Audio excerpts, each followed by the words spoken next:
Dolphins fans, you guys, did you got to 300 subs? I think you're past 400 now, actually, already. So it is time for another video, mailbag, and some rumors. Kicking things off here, by the way. But if you want more videos, I need you guys to subscribe. That's the only way to become a true full-time channel here at Chat Sports. You guys are leading right now in that challenge, but you got to keep it up. So subscribe and tell a friend for us.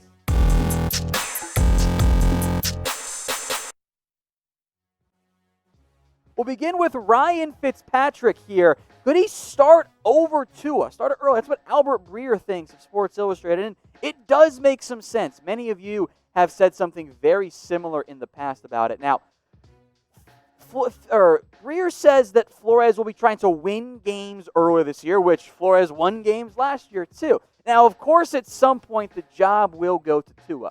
But with uncertainty around Tua's health and just how good the offensive line is going to be, and in all likelihood, an abbreviated kind of off-season training camp program than what first-year players would normally get, might make some sense to slowly work Tua into a team that might not be great on the offensive line. If Fitzpatrick, is he the long-term answer? God, no. But he can be fine for the time being. Now, Breer kind of said over Week 7 for his first start, but I want to hear from you guys here.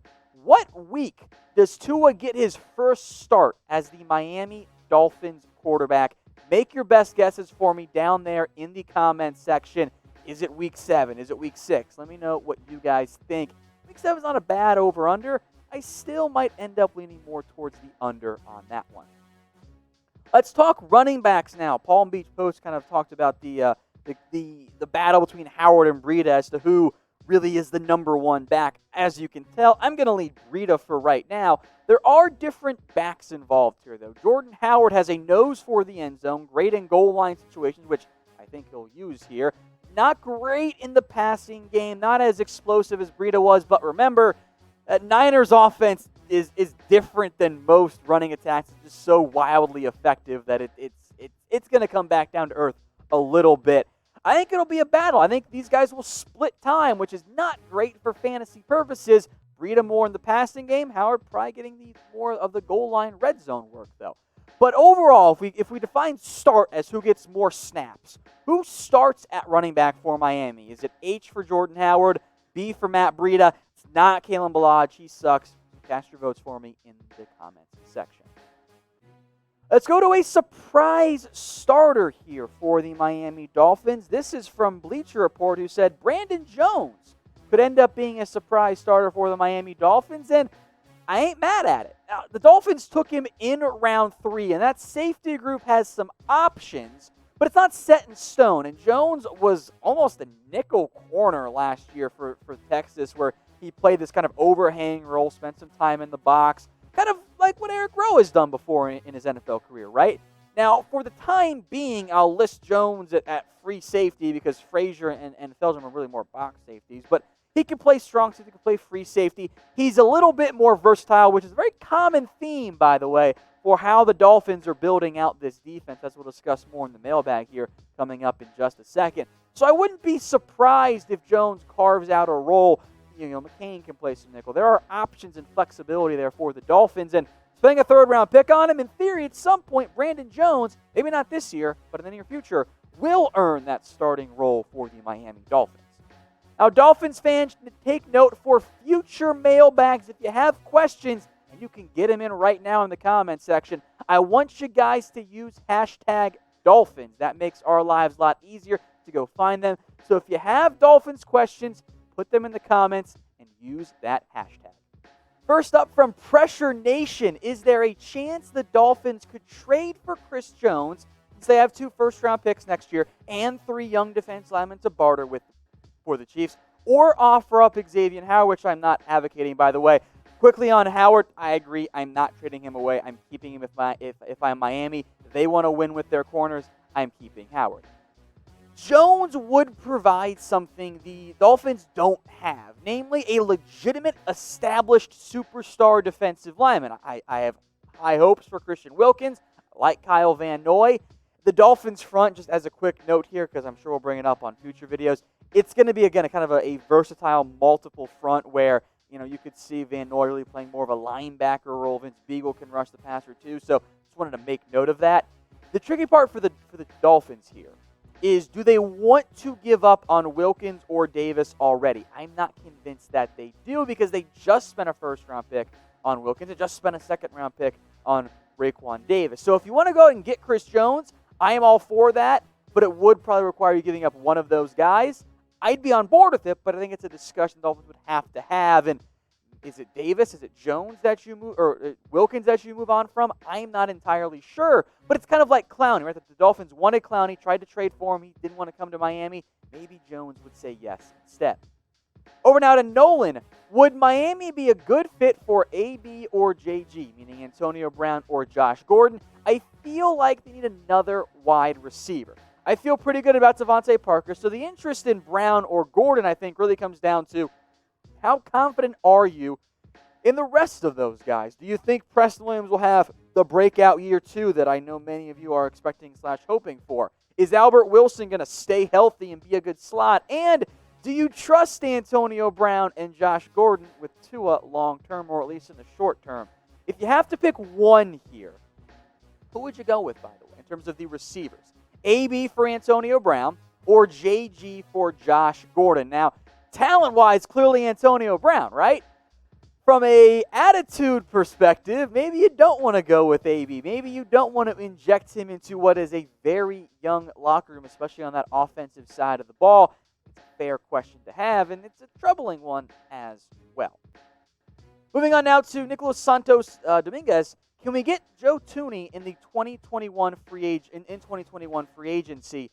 There's no need to trade for him right now. The team isn't in win-now mode. I get where you're coming from, and the problem is, I think, at least for Miami and other NFL teams, is that there is no guarantee of getting Thuney or anyone else in free agency. Maybe he wants to sign somewhere else for more or for less money. What I do like about it, though, is that it doesn't cost you a draft pick. And you're right, the Dolphins are still rebuilding a little bit. It is still a process for Miami. It's not close to an extension. If you can guarantee yourself him right now long-term, I think you would be wise to at least explore it.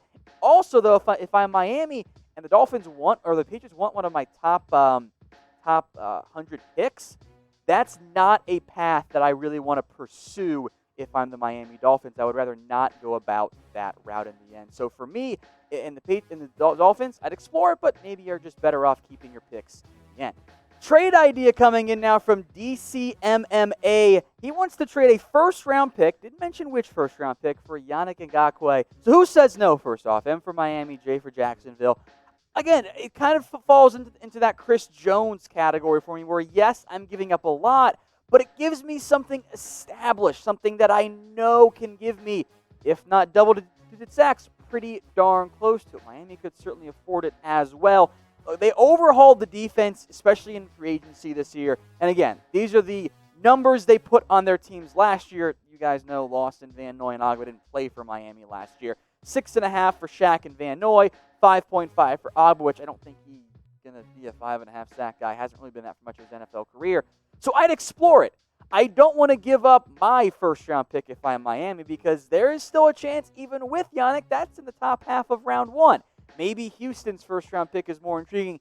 Maybe you can talk Jacksonville into getting a second-round pick back in exchange. So, again, you're balancing the value of your draft picks versus getting established players who do still fit your timeline. Much like Chris Jones, I think you'd have to at least explore it. Now, the timeline for Miami is built around their young franchise quarterback, Tua. There is Tua gear on sale with our friends over at Fanatics. Jerseys as low as $80 at chatsports.com/Tua. Oh, by the way, if you're not trying to spend the big bucks on a jersey, they have some T-shirts and even some signed memorabilia, which is more expensive, of course. It's all available at chatsports.com/Tua. Simple link, but it's in the comments. It's in the description as well. Over now to Tua time, funny enough. How about try to pick up Warford from New Orleans? Now, I'm sure he just means Warford last played for the Saints. He is a free agent. So if Miami wanted him, they could just throw money at him, right? Well, there is, of course, the value proposition involved here. Saints cut him. He allegedly wants $7 million per year. Now, Warford is a starting caliber right guard, and that carries value. But I still wonder if Miami wants to try the young guys out. Michael Dieter could be a right guard. Robert Hunt could play right guard. So there are young options for Miami, and with the way the team is built for this year, as we'll discuss in a little bit, I think they might be better off kind of throwing those young guys into the fire and seeing if they can develop, because Warford, as an older player, he's not quite on the right timeline Miami's searching for at this point. From Phil McCall, what's the most intriguing camp position battle? Great question. I mean, you've got the quarterback one, obviously, right? The battle for whoever is that third cornerback between Ngakoue and Nick Needham. I'm going to go, though, on the offensive line. You can pick almost any spot, honestly. But I'm going to focus in on the tackles. Austin Jackson, Julian Davenport battling for that left tackle role. Jesse Davis and Robert Hunt, both of whom could play guard or tackle. I think ideally Miami would want Hunt at right tackle, but he might be a guard in the NFL, so there's some flexibility there. So Miami got 4 guys for 2 spots. That's going to make it intriguing, at least it does in my eyes, especially with the blind side switching depending on who your quarterback is. So who are these starting tackles for Miami? Let's go with week 1. We'll go early on in the year. Is it Austin Jackson and Davis, Jackson and a Hunt? Is Davenport in that role? Make your best guesses for me down there in the comments section. From Tricks, what's your guess of the Dolphins' record and their standing in the AFC East? Now, I still think Miami is not there yet, especially if you're not going to give the reins over to Tua early on in the season. I think it's going to be a bit more of a rebuilding process. With that said, Ryan Flores impressed me last year. He was really good as a coach. He won more games than he probably should have with that Dolphins team. So I'm still going to put them 3rd in the AFC East. I think it's a pretty top-cut 1-2. Bills or Patriots, still going to go Buffalo slightly on that front there. I'm kind of out on the Giants for this upcoming year. I don't think they're going to be that good. I wouldn't be surprised if Gase gets fired, maybe even mid-year, but you guys know all about Adam Gase, Dolphins fan. So I'll put Miami 3rd. I'll put the over-under at wins at 6.5, 7-ish, somewhere in that range. I'm not going to, maybe that's kind of cheating and a cop-out answer for me. So you guys in the comments sound off. I'm curious what you guys think. What do you think the Dolphins' record will be this season? To DJ Swagga, a 2-part comment here. He says, trade Tua, keep Rosen, Tua not that good. To which I responded, what, in the comments? And he says, that man played with all first-round talent at a school that's top 3 in recruiting every year. What you tell him is he played at Kansas or Iowa, he would have put up simulator stats. I'm pretty sure he means similar stats, right? It's not what I'm saying. I'm not saying that if Tua gets inserted at Kansas, who sucks, he's going to put up the exact same numbers. What I'm saying is the talent still would have been there. We've seen other Alabama quarterbacks go through that program with tons of talent. Amari Cooper, Calvin Ridley, Julio Jones, Heisman-winning running backs behind them, and they never put up or played like Tua did. Never. So to want to trade away Tua or move on from him for Josh Rosen, who I'm sorry to say, who I liked coming out, has sucked in the NFL, it doesn't really make much sense to me. Are there concerns about Tua? Yes. I think there are concerns about him getting off of his first read because he doesn't have to do that much at Alabama. That's a fair concern. But he's a good player. He is the future of the Miami Dolphins. Now, could he bust? Of course he could. But you spent the 5th overall pick on him. He's going to be your guy, certainly not Josh Rosen. By the way, you've never, ever traded away a first-round pick before his first year. And the only time you trade it after his first year is if they're Josh Rosen. Which is not throughout the Dolphins are going to go, nor should they. As a reminder, that Tua gear is on sale because he is the future of Miami if all goes according to plan. Go check it out, chatsports.com/Tua. They've got jerseys, signed memorabilia, and cheaper options too, like just the simple Tua t-shirt. The orange, though, it looks pretty damn good. So go check it out, chatsports.com/Tua.